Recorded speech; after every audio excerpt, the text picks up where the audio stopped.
Whiskey and Wade going all the way. What up, world? Welcome back to another episode of the Whiskey and Wade Show with me, your host, Tommy Mack. And me, the hungover host, Tyrone.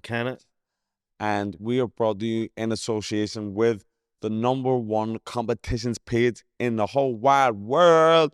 That is our King's Competitions. We're also in association with Dream Mentoring and the nicest kebabs in the city, Nando's. Make sure you get online, get a wee delivery. I had one last night, unbelievable.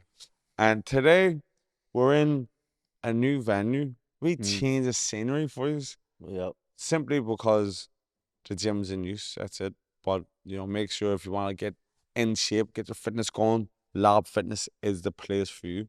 So today we're going to do part 2 of the Q&A. Mr. McKenna is dying to death.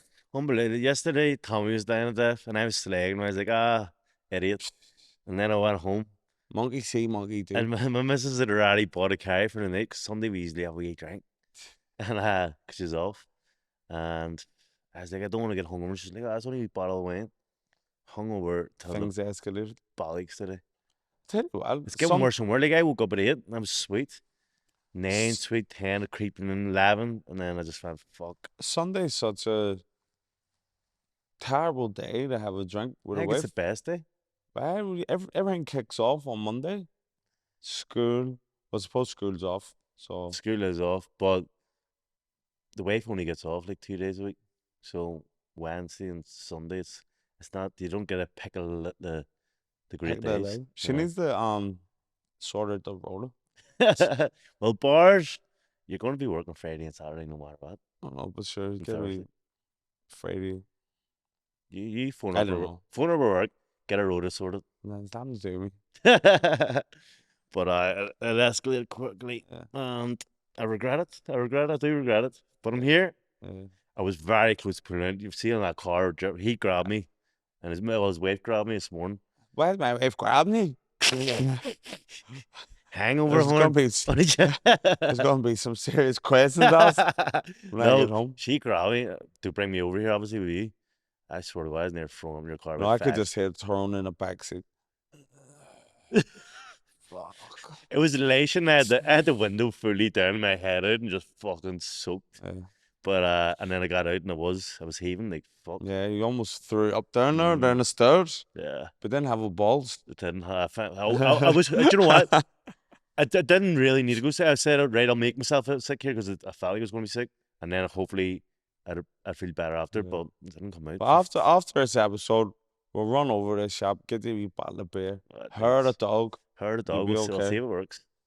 But we're doing wee question and answers today, aren't we? Yes. Yeah. So as their headers, what's the first one for whom? I enjoy these. You know, what happened yesterday? I think it's good. How did you both get started in boxing and why? Well, I got started in boxing because my brother, he would get into loads of street fights as a kid. We were, obviously me and him always ran about. He was a year older than me. And one day he was in a fight with this group of kids, and they saw him out and they jumped him. And then he came home and he was battered. And my dad sent me and him both to the boxing club to learn how to defend ourselves. And then a couple of months later, there was fights. I begged my dad to get boxing boots, and they were £80, these boxing boots. My dad was like, that's a week's wage. So if you get these boxing boots, you have to stay there for a year. And I wanted to leave about 5 or 6 times during that year, but I couldn't because I had them boxing boots. And by the end of the year, I was winning everything. And it turned out it was lethal, so I just stuck at it. Yeah. I just always was like a boxing casual fan. You came to the gym and you were a fat mess. I don't know. He was a fat mess. It was weird. We don't have any brothers or sisters or anything that follow that gym. Yeah. And like you say, I was heavy. I was heavy for me. You're very lucky you found boxing, you know. And you'd been a mess. Well, Tyrone, I was just going through puberty. I would have had a growth spurt. No. Most kids, you're the only person I've ever met who never got chubby before the growth spurt. Usually the chubby. Tommy, there's chubby. There's chubby. Listen, it happens that. You're still the same weight as you entered the gym. That's what So I went to the gym. That's probably 60 kilos, you were, weren't you? and then That's a near I enough got my what I weight paid up. right down. I ended up boxing at 52. Did it? But go ahead. Sorry, I'm bumping. Okay, no. Bumping. So I wanted to box. Lennox Lewis was an idol of mine, and as you said, was heavy. My dad, I'm not from a boxing family, so we didn't really know what way it worked. I remember my daddy opened a paper and card front of him had won the anthems or something. Really? And my dad was like, "Look, you'll be fighting them. They're big lads. You're too small." And then he wouldn't let me go. Then when I went into first year, he started working with Shamey Deeds. Shamey Deeds was driving up Lenadine Avenue.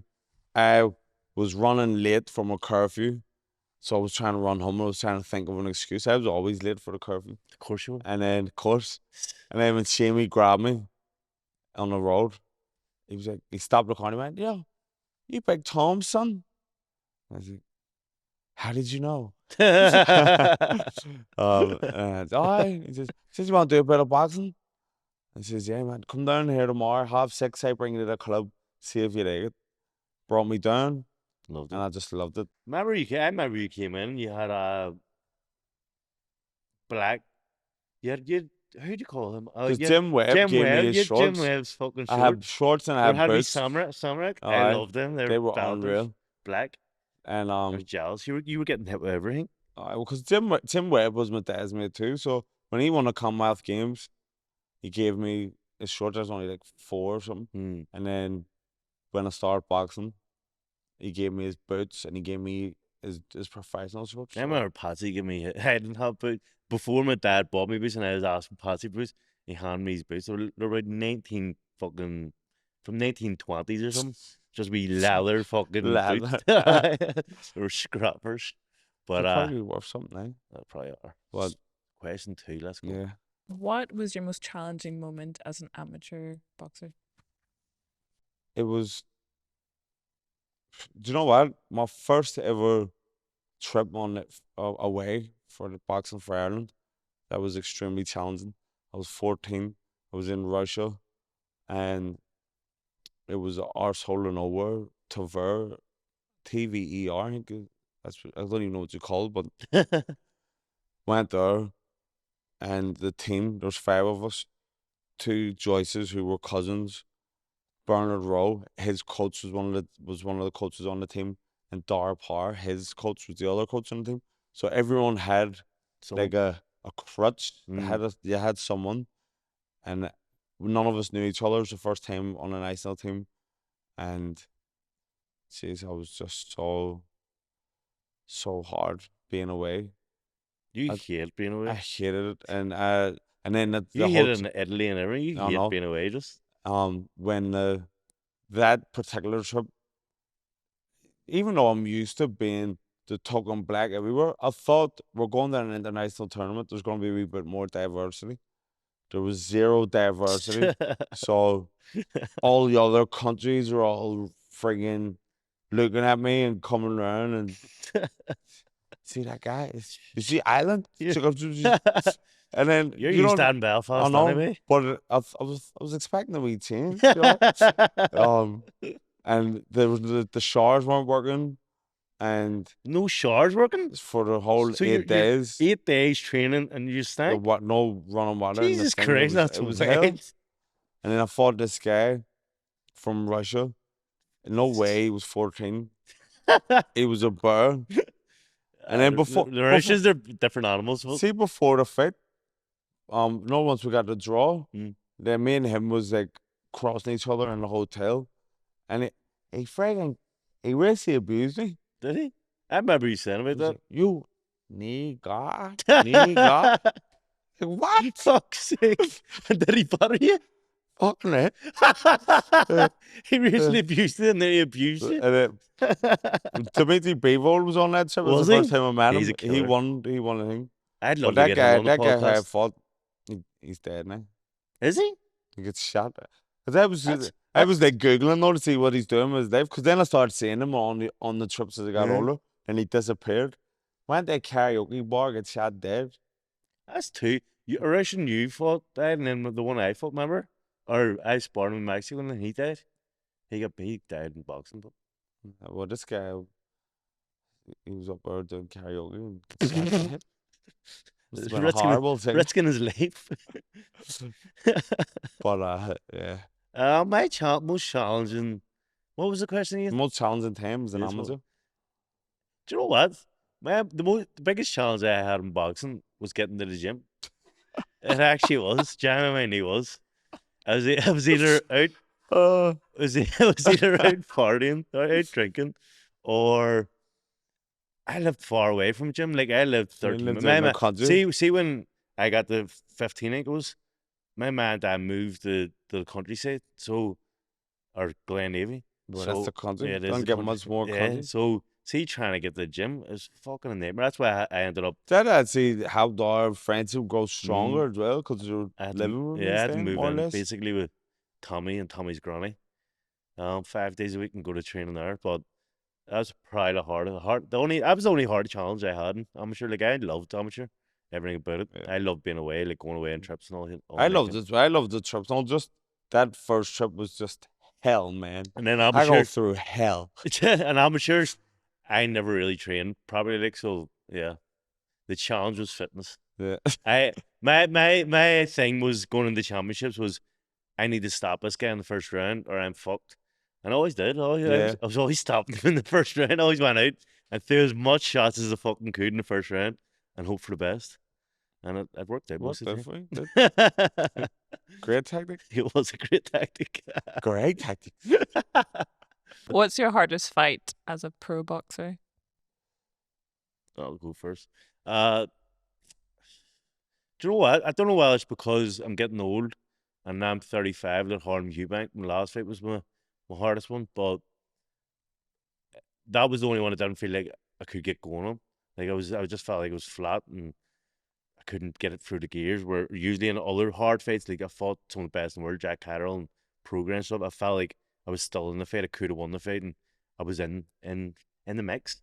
And then just there, I don't know why it's just because I'm older now and slower, but he just seemed like he was sharp as fuck. He was sharp as a and razor. fast, and his footwork was unbelievable. And I just couldn't pin him down. So I'd say he's my hardest fight. Although on paper He's he's not. the trickiest fit. He's my trickiest fight. Yeah, I wouldn't. Yeah, like on paper, Prograde would be my hardest fight or Jack Catterall, but Harden he. For me, my hardest fit was Billum Smith the first time because he was in top condition, I was in top condition, and both of us were just The going first one for you it. said? The first That one, was a great fight. we were going for it. We went dug deep, and it was just such a hard fit. It was a great fight And as well. you know, that's my first time getting cut. I had a terrible cut.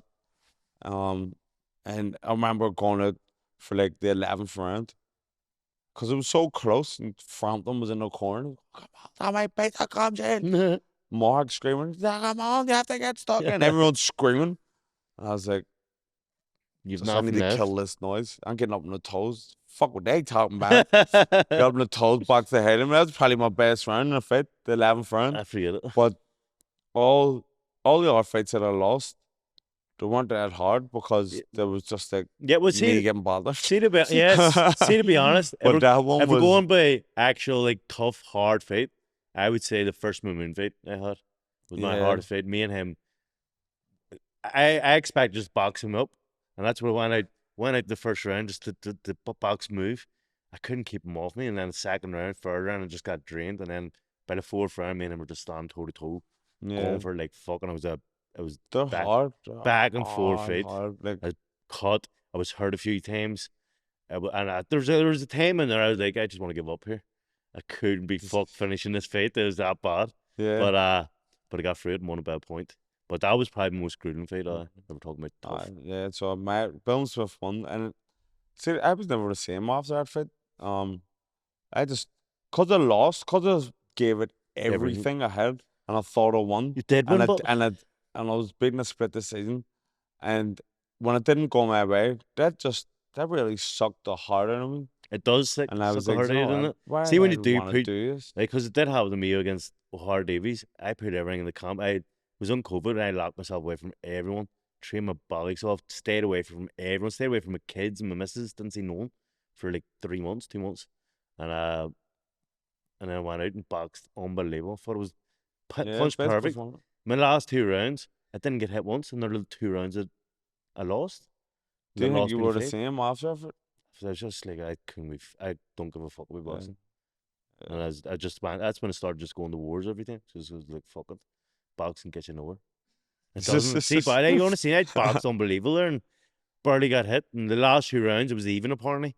And I went out the last 2 rounds, didn't get punched once, battered him, and then he won the last 2 rounds. I was like, what the fuck? That golden contract was a freaking Fighting in front of nobody was yeah. the thing. I think that fight would have been completely different if it wasn't in COVID and there was a crowd, because it was built for about 6 years.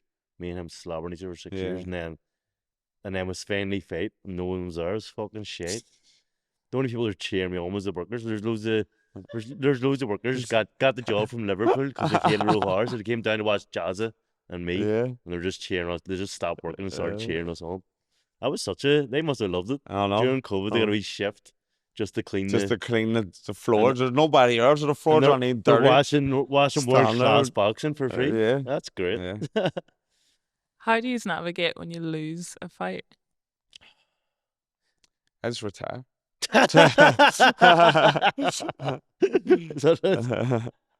And I, you know, my first loss, I was like, I think my hangover's going over. We're seeing the we're light. back. We're seeing the light, We're lads. back, baby. And winning. My first loss, it was hard for me to take because I was on such a roll. I was coming off a career best win, and it looked like everything was on a kick off for me, and then I lost, and my career just stalled for about a year. I think our After that- career is a career of nearlies. Yeah, We're nearly right there, right there, making to make insane amount of money Yeah, on the cusp of, and and just then nearly. my next loss Fuck's sake. was like, it wasn't even too bad because Mark Dunlap had started managing me, and I lost to Richard Reactor, and then he was like, it doesn't matter, we're gonna get you a win and get you back. And then after that loss, that actually inspired me and spurred me on to, was like, I'm not losing again. So I was training like fucking as one, and was winning, got my first title out in Italy. And then when I lost to Bill Smith the first time, the navigation, it just went on the blink. Like I just was like, you know what, I don't want to do this anymore. And then I fought him again. And I remember the week before the fight, I says, I sparred terrible. And I said to my wife, I'm going to get beat here. She was like, pull out of the fight. And I says, nah, we need the money. She said, well, don't. I says, but I want the money. Yeah. So I went in that fight knowing I was going to lose. And I Mm. didn't care. But I went to Jamaica the next day. So that was... and then... then when was my next loss in? I fought for European title. I fought out in Poland, and that was like a late notice one. Again, I didn't really care. I went for the money because it was like Christmas After is a coming while, up. you just stop not I caring. was like, yep, it's Christmas money, and then I lost, but I was actually boxing well, and I cornered through the talon, and I was, Must have been boxing that well. well, I took a knee, and then I cornered through the talon, and I was like, Nah, I well, was a you- wee bit you were gutted about boxing it. well. And then the next fight that I took was again like 2 weeks notice. I was like, fuck it. Money. I get my Christmas money back because it was for January. And then how does Tommy navigate through his defeats? Money. yeah, Money. that's it. Money navigates it. So I didn't really care. But me, I go into depression. So I'll get beat. Like my first defeat against Jack Kettle, even though he was world number one, he was way above me. Like, yeah, I should have got stopped. And that by him. fight, sorry, just to jump in. Remember dropping to the airport and saying, Tyrone, if they offer you Jack Cadwell, say no, it's not the right time. Yeah. Oh, 100%. As soon as the plane landed, I fight Jack Cadwell. But yeah, like it was a tough fight. and it was a great fight. Like I got a lot of fans out of it after, but after it was just the day after you're buzzing because everyone's still buzzing about the fight. But then whenever it goes back to work on Monday, then it hits you, and you just be depressed What for could about. have been? I must have been depressed for And you about. would have won that fight if it wasn't for a knockdown. I know. So it Like, depressed so you more. I replays in my head like fuck, like what have I done? Even the Harlem Eubank fight last still replay in my head. I'm like, what have I just done that, or what have I just went to war, or what have I just said fucking rush them, and it didn't. So I don't know. I just been melted for a while after fights. As you seen after the moon fight, me storming off here. I don't take defeat well. But when I get announced the fight is when it all just goes away. I think I'd be depressed until I have another fight Take another announced, fight. and then I'm like, as you, money in the bank, and like happy days. Because I think after you get beat, you do think your career's over and that's actually done. And then once you get a wee call for another fight, you're like, thank fuck, Happy my days. career's not done. Oh, mine's this. Do boxers make a lot of money as professionals? It depends. Well, at the start, I was for the first 5 years, 6 years. When I was 22, I turned pro, and for the first 5 or 6 years, I was on the dole, and my missus was paying for everything. She would give me her debit card, and I was just using her debit card. She had two jobs, and I did have sponsors at the start as well. Was getting a sponsorship, which is it wasn't that one. It was like $1,000 a month, but it was helping me every on the camps.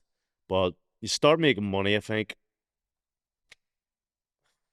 It all depends as well why you go into the program. Because you come in like after having like a year or an amateur. Yeah. I ran in coming off the back of the World Championships. When I turned pro, I was number 8 in the world as an amateur. So I got a big signing on fee, and then I got a good deal like for fight purchase. So I was made good money at the start.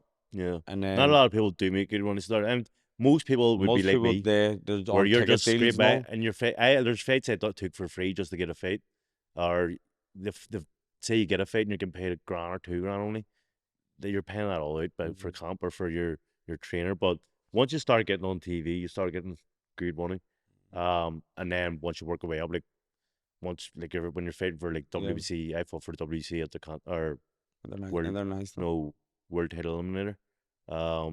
You get big money for that kind of fights. I was at the program. And then you get big money for fighting like golden contract paid well and stuff like that. But it's up and down. Like yeah, I think you have to work. You work your way up to a certain point, and then when you do get beat, you have to start again. Well, that's what happened with me. I started with making good money, and then I get beat, and then I had to come in and do what most people would have done at the start of their career: ticket deals, fight for free.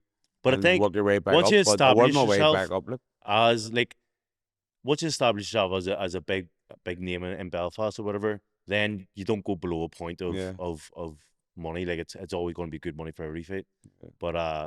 But if you keep winning, you can more or less double what you're fighting. Say you're fighting for 50 grand and you win, your next fight will be 100 grand, and if you win that, like it can double pretty quick. But and the same thing, if you get beat, then it drops in half basically. Like I know, cause I'm announced my retirement, and I still get off of fights. If I come back, like I can make a good purse. Yeah, which is tempting, but it is. That's why it's hard to retire because we are established boxers. We aren't like 10-0 and just got beaten and retired. We were established. Everyone knows who we are. So we'll always get these offers, and they're always decent. We're like gatekeepers for people. Yeah. So I just. So I've got my mindset on. That's why I'm on not this retiring. Entertainment industry, and being a stand-up. Yeah. So now I'm kind of like at that stage of stand-up ticket deals. But I will say that Undercard. boxing is a very underpaid sport for how hard it is, and it's the long game. See, if you want to make money in this sport, and you're turning pro to make money, you're in the wrong game. You have to focus on winning the titles. The money comes with a winning. Don't focus on the money. The first 7 years you'll make zero unless you're an outstanding amateur and you get a sign-on deal. you're going to make zero. I don't Basically, even know if to do sign-on deals anymore. I don't know. I was lucky. My manager, who had been sponsoring me for my last year as an amateur, he more or less had said to me that like signing on deals aren't a thing Thing. anymore. But then Barry McGuigan came over and he was like, I want to sign you. Offered me a contract and offered me a signing on deal. So I went back to Pat and I says, Pat, McGuigan serious? Look, this is what he offered. And he was like, fuck. I mean, Reaching this pocket. yeah. Yeah, most people, but at least 5 years, you're not going to make money until you start making big fights, Yeah. and then the money comes. And Then it goes, sponsorships come. as, And then it goes it quick. goes as fast as it comes. Especially if you're going to Jamaica Yeah, I right know. after your fight. I don't know. Tyrone, why did you retire the first time and what made you come back? I'm very spontaneous and is it erratic? Impulsive. Impulsive, yeah, impulsive is the right word. I'm a very impulsive person, and there's a lot of talk of me. And do you know what? It's not even about Lewis Crocker saying I should retire after get beat. That year and a half, I fought Chris Jenkins in the summer, a year and a half before Lewis Crocker, and a couple of fights fell through. There was injuries, and I didn't have a fight for a year and a half. And I was like, I'm sick to death of boxing. It's doing my head in. I got paid well for the pro guy fight, and I was like, that basically, I was like, right, that's my highlight of my career. I'm not going to get any bigger than that. And I was like, fuck it, I'll take the Lewis Crocker fight, win or loss. I'm just retiring because I'm fed up with boxing. Because I wouldn't get treated right. I don't think I wouldn't get in the fights. I wasn't getting what I should have been getting. And then he beat me. And the whole way through the camp, it was me and him saying, "You have to retire if I beat you." We were both saying at each other, and then he beat me, and I was like, "Fucking, I am retiring." Uh, Retired, and then I thought I was missing out. I was missing out in the crack, all my mates going out and all that shit. But it turns out my mates just sit in the house and go to work. Not true. Turns out no one wants to go to a PD. So he's rude. So I done that for a while, going out and drinking and stuff. It gets boring and monotonous, and then it just ended up just sitting in the house by myself every day. I was like, this is fucking shit. Like, what's retirement? It's boring as fuck. And everyone else is working. Everyone else is like, you were training. You need something to go into. Yeah. Like you can't retire. And I didn't. And unless you have got the friggin' wee nest egg. Yeah. And got my the money. mind, I was losing my mind in retirement. And just getting depressed. And then I was like, fuck it, I'm getting back to boxing. I think it was good. Good move. And I had to get back. I needed boxing more than I thought. What makes a really good camp, and does that mean that you'll be successful in your fight? Well, you could have the best camp in the world. There's no guarantees for fighting it. But for me, I think boxers have different preferences. What makes a good camp? For me, a good camp is good sparring. You need to have good sparring. Good pod work, so you can like your coach thinks of a game plan, and then you're drilling what you're gonna do. So when it comes to fight night, you already know what you're gonna do. You've got plan A, plan B, plan C, and you're comfortable. You know what you're doing. And then obviously the strength and conditioning. You want to be in great condition. You want to be as strong as you can. So all that the strength and conditioning is nailed, and the game plan's nailed, and the sparring's nailed. If you go in and it's kind of off, then you're going, did I do enough weights? Did I do enough runs? Did I get enough rounds sparring? Or what is the plan? There's been loads of times I went in the fight and they go, right, do you know what you're doing? Nope. Nah. So we're gonna stick to the plan. Or no, what plan? People ask you, so what's the plan? And you're like, I don't know. No, we haven't. There's been so many fights you don't know what the plan. But when you go in and you've worked on a plan for the whole camp, you're like, this is exactly what we're gonna do. You feel more confident. I think you need a coach that's as dedicated as you. So like There's a lot of coaches out there that are half-hearted and I'm pro coach. They just want to say they're pro coach, but they Yeah. don't want to put in the work. They don't want to be out twice a day with you. They don't want to see. They don't want to check in. What's your weight like? You need someone that's on your case every day, all day. Yeah. They need to be wanting to win the fight as much as you. I think there's a lot of. Personally, most of my coaches have been brilliant, and most of my counts have been brilliant. But there's I see a lot of coaches that they'll only do like 3-4 days a week. They'll only be there one session, or they'll only make you do sparring flat out. They're just sparring, Mm. sparring, sparring. Which sparring's great, but you need longevity in your career. Yeah. You need to be smart with the training. Yeah, So the coach needs to understand the boxing game. I think also what makes me feel like it's a good comp is if you're locked away and you're bored to death. Like I need to be away from my family, my kids, not talking to anyone, just training, just focus on boxing, and then that's a perfect comp for me because I have a dedicated coach that's going to be here twice a day, every day, and go through the game plans like he's saying. But because if I'm set at home, I'll just mess about. I'll mess about. I'll eat chicken wings and I get too comfortable where I say if the train or if the do your own session at like 11 in the day or something. I'll look at it say if it's windy or something like Yeah. I'll just sit here and not do it. there was there was one or two cons in my early career like I'd have done not like four training sessions a week just by myself. I was a lazy bastard and I was like fuck it, but yeah, you just need to be dedicated and have a dedicated coach. Yeah. What was it like becoming a father early in your career? Both of you? I don't know any different really. And then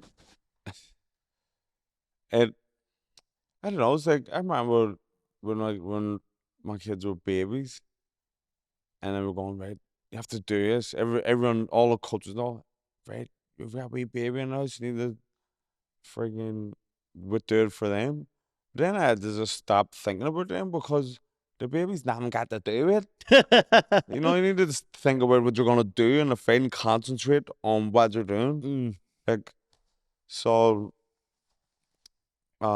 yeah, I just try this sounds terrible, but I try not to think too much about my kids when I was in boxing mode I'm the because it's a opposite. distraction. I think I wouldn't box if I didn't have kids. I think I'd have just been messing. But before Trina was pregnant, I was just messing about. I was drinking most days. I wasn't really taking boxing. That's what kind of when I said to myself, I need to start Yeah. taking boxing serious.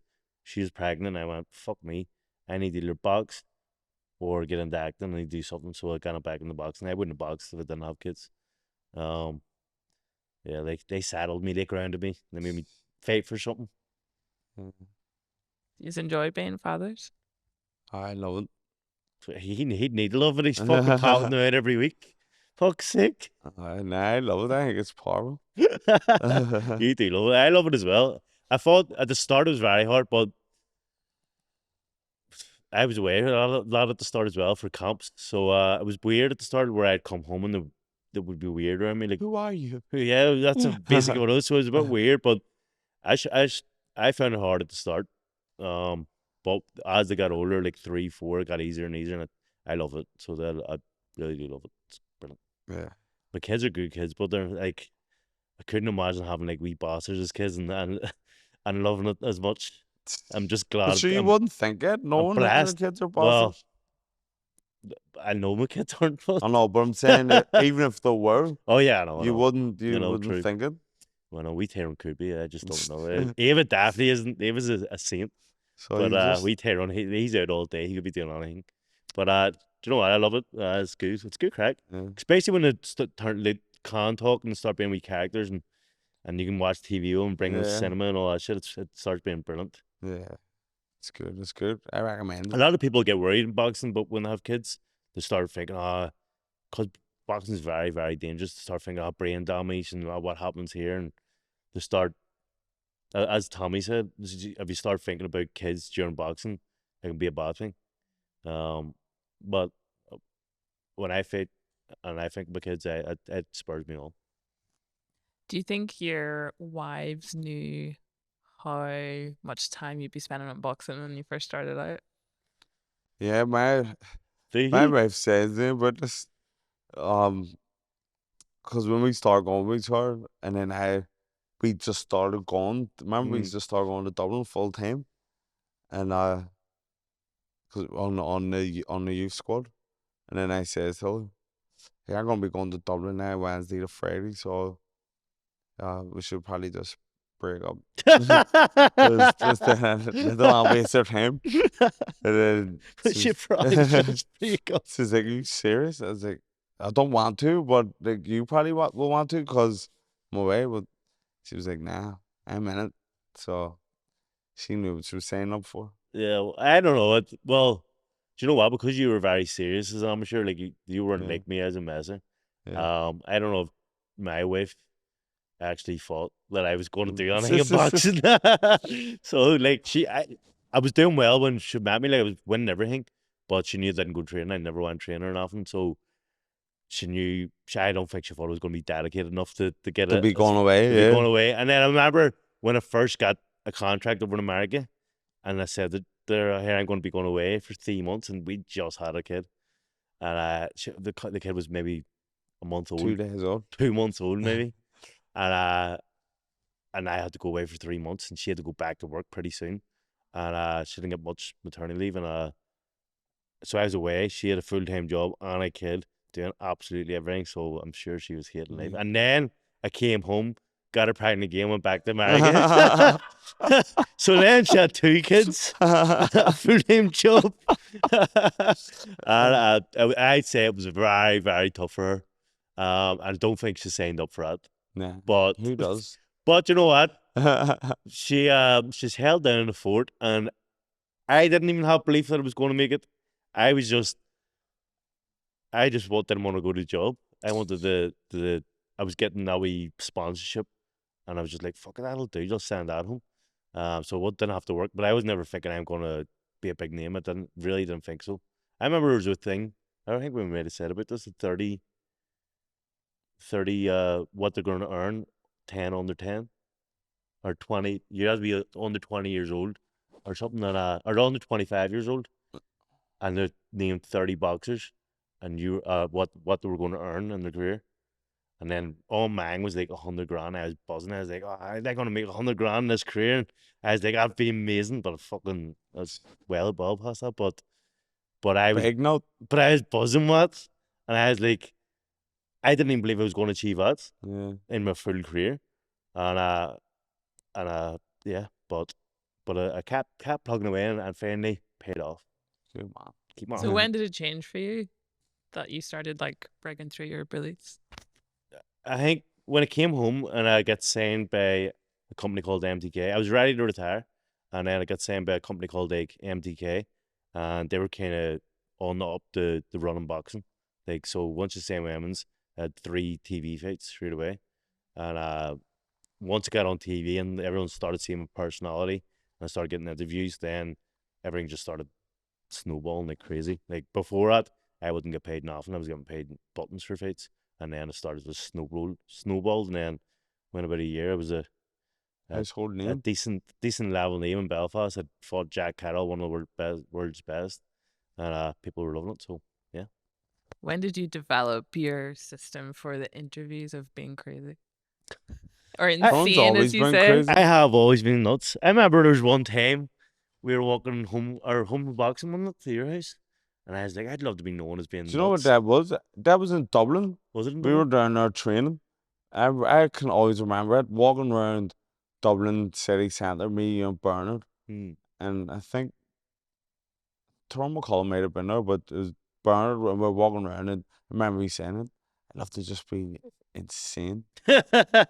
I get these, I don't know what, our urges We're just only like to young, do like we're about stuff or 14. do something insane. So, like when we were in teams together, I'd always be the one getting in trouble and doing mad shit, and But it worked. it It worked. was good for us Do you know what? because they're like, For the people first time judge ever, you by the one yeah, teammate, and they're like, all the Irish are nuts, yeah. but it I was went just to him being nuts. I went to the world champion. I was always, because I'm 6 months older, or 8 months older than him. I was always just a bit too old to go on his trips, on some of the trips anyway. Yeah. So he was always away on loads of trips more than me. And then finally the World Championships came, and that was one of the biggest, the trips It that is I the was on. biggest. Yeah. Was one of the trips that I was on, and usually Ireland feared all the countries. I somehow Especially the Eastern Bloc, Eastern Bloc, Ukraine, I Bulgaria. somehow was that insane. I had the whole Eastern Bloc scared of me and scared of Ireland. Oh no, it was Ireland great was the for us. scary team because I was going up, I was barking in fucking Russians' faces, and Yeah, literally. I was Hey. I was throwing Yeah. like fucking bars of chocolate at fucking the And American team, and the championship was in Mexico, and the star of the Mexican team was a fucking Oscar killer. Valdez, He was a killer. and he's now Yeah, the killer big star in in boxing. boxing, the world champion now. But he had went to the Olympics that year. He was only 17, It was crazy. and we were training in this wee complex, and the Mexicans come in, Tyrone just walked up and went, "Where's Oscar Valdez? Where is he? What wants Valdez?" You're fucked. You're fucked. And they were like, I was just going up to every single person I wait, and the hardest countries in the world that I would have got battered, and I was just trying to put the fear of God on me, and it did. "He did." And It was we funny. came home with the most medals Oh, yeah. we've ever got because every country was shit That's scared. one of them. You were one Keen, of them. See, in we befriended the Americans here, Even obviously, because they to speak meet your American. Bevo, I know. I was I fucking know, thrown. fucking torturing him. Fuck me. But I so didn't. all I the wanted to die Americans that trip. were up in our room, and because all the English speaking countries kind of like start hanging about with each other, but the Americans were all in, and then Tyrone wasn't there yet, Hmm. and like you phoned me and was like, "Right, what are you at?" It says, "Oh, we're up here, all the Americans here, right, and coming up now." So I went, "Right, lads, just be prepared. Tyrone's coming up now, he's a bit mad." Then I just remember Joey Dwag was like, "He's not gonna hit anybody, is he?" I was like, "No, he won't hit anyone, I don't think, but he's just gonna be mad." And then he just come in, smashed the door open, jumped on the bed, man. "What's happening?" All the wee Yanks all one by one started just leaving. "We're gonna get some food now." They're all shitting themselves. Work the street. It's been years in the making. I've always been insane. Like, Even actually before it, when you won the All Irelands the first time, when you're like 12 and you just start smacking people. that's right.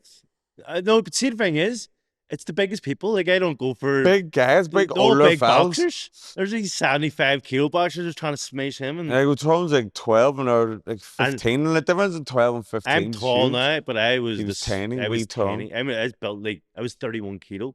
His at this time. boxers didn't even fit. I was like my shorts. He used to have to walk about like that, holding his boxers. I used to have to get my shorts out of boxing and put them over and get pins and put them in pins. That's how skinny I was. I was like that, and and tiny, and I used to just try and As well, he's just smacking everyone. the biggest guys in the world. I don't know why, because he knew we got battered. I don't know. Insanity. It was getting Tommy into all sorts of I things. don't know. It sounded like a scumbag, but it was more just funny. A lovable scumbag. It wasn't. He's a lovable rogue. A lovable rogue. I think we got time for one more question. Go ahead. Yeah. What advice would you give to younger boxers that are starting out? My advice to them would Quit. quit while you're behind. Don't worry about money. Focus on winning and dedicate yourself to your training.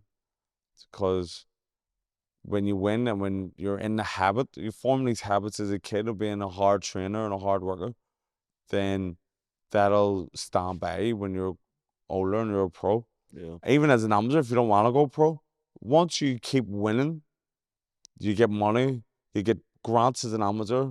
You don't even have to go pro if you're like a top amateur, you get that much money. So focus on the winning. Winning's important. I think manage money properly. I mean, I blew through my money. Like, as soon as I get paid, a month later I blew through money. And I think I wish I had someone there saying, "Here, Tyrone, put that money in here in savings, blah blah, do this with your money." Because you'll end up with your career with nothing. No matter how much money you make. There's a lot of boxers out there, a lot of NFL players, everything. that get loads of money and then they come out of their career with nothing because they don't know how to Because manage it's money. Spanilo. And I'm one of the winning, guys but that I didn't don't know give how a to manage shit. money. I'm glad. I made memories. Memories But are worth more than money. managing money properly, I think, is one of the main. Also, while you're in camp, you're doing nothing in camp. You may as well like Yeah. learn something in camp. Like get to Eamon a course in O'Kane camp. Like is a I perfect only done example. I only done my last camp. Started learning Spanish, but I wish I had started from the beginning because Ages ago. I'm away doing nothing all day. Usually I'm just sitting on TikTok looking at TikTok. I wish I'd have just done like courses, wee quick 6-week courses or 10-week courses. Because then after your career, if you've got all these courses, you get a proper job. Mm. I'm just going to have to start doing the courses now. I used to read books, I or used to read. as a reading. But Eamon O'Kane, I remember when we went to Italy and we were there for months. He done an online course, got another degree. Mm. Now he's Paddy free. Barnes does that a lot. He does a lot of online courses. I was always laughing at him when he was doing it, but it turns out that's what you need. You only realize it too when you get older. Like people are probably going to watch this that are 25 and pro. Go, I'll be sweet and I'll do it in 5 years. Do it now because money comes and goes very quick. Money literally blows very fast.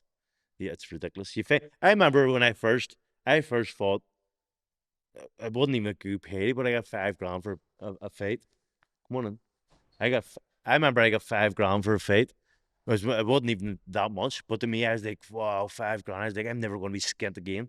I was gone in a week. And then I got another fight, I got 20 grand. I was like, 20 grand? I am never going to be skint. That's me sorted. I was done the month. Yeah. And it just, the more money you get, the The more more you spend. reckless you get. You need to be smart. You need to take out money, invest it. Because I actually live the same lifestyle anyway. It just differs whether you go to a fancy restaurant or you go to Chippy. You're still eating out. But when I was getting money, I was just going to fanciest restaurants and doing stupid shit, going on holidays all the time. You need to be wise with your money. But Basically. enjoy it too. But Yeah, I enjoy it. remember when I turned pro. Take 50% of it, invest it, uh, and then another 50% spend it on when fun. I first turned pro, and I got a good sign on feel, like I said. Me and Tony, I was like, well, let's go to Cruise. Cruise isn't even there anymore. Cruise was like the flannels a of the Gucci. day. Bought a Gucci t-shirt. You fucked your head. We'll go to the merchant and have a drink, see how they are, half live. Went in, they probably thought we were drug dealers because we were in Adidas tracksuits. Two friggin' whatever. Margaritas. The cocktails were there, Danny. Fucking right, they're 20. You had the bad for me. I know. So, you have glass, listen. Yeah. But listen, wrap it up. Thanks for tuning in. Like, subscribe, and share. And share it with sponsors. Dream Mentorship. Our Kings competitions and Nando's. Yep. Boom. Let's go. Peace.